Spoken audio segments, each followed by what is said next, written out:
We have a bit of an update on a controversial project that had been in the works for years along Buffalo's waterfront. The Queen City Landing project called for a 20-story building at the site of the former Freezer Queen on Fuhrmann Boulevard just south of downtown.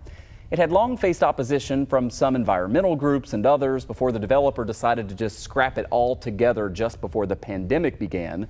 Now that property is going up for sale. And we are joined live in studio here by Jim Fink, the reporter at our partners at Buffalo Business First, who broke this story and wrote about it. So Jim, thanks for joining us. Always good to see you. This latest update, and we were talking in the commercial, I mean, I had sort of forgotten that this even happened because we had this little thing called COVID that happened right after the developer pulled out of it. But here we are now, a couple of years later. Bring us up to speed on what's going on with this. Well, on March 20th of 2020, Jerry Bookite called me and said, I'm walking away from Queen City Landing. It's done.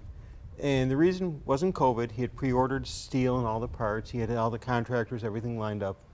But the last piece, and he'd been through a lot. Yeah.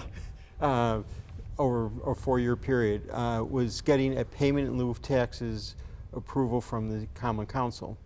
He had 5 of the 6 votes that he needed. The other 3 were on the fence, maybe leaning against it.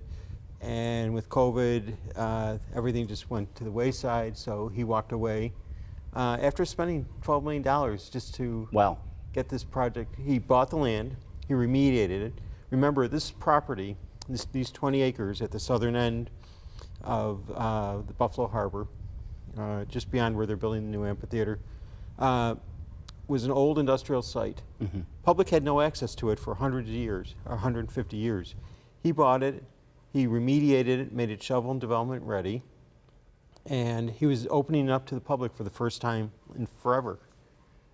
Yes, there would have been a 20-story condo tower there. There also would have been townhouses, but people forget there would have been a public park, public walkway along the water's edge, a pocket park. It was designed to be very open, very public friendly.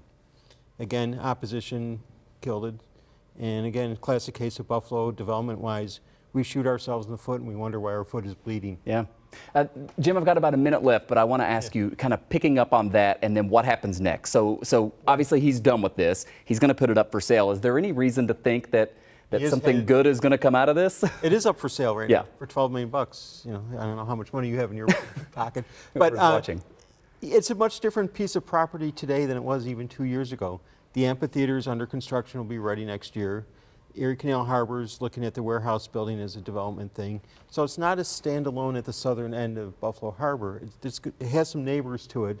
So it's a much different piece of property, and my guess is some developer will take a bite out of this, and we'll see what happens. But my guess is that it will be sold, and there will be a new future for this property. I've only got 10 seconds left. What's the time frame for that, you think? I'm guessing within the next year. Okay. Something we'll continue to follow. Always great to see you, Jim Fink with Buffalo Business First. Check out Jim's article, by the way. I know there's a lot to this, and you've been covering it for 4 years, you said, right? 4+. Man. All right, Jim, thank you very much. Thank you, everybody, for joining us here on the Town Hall.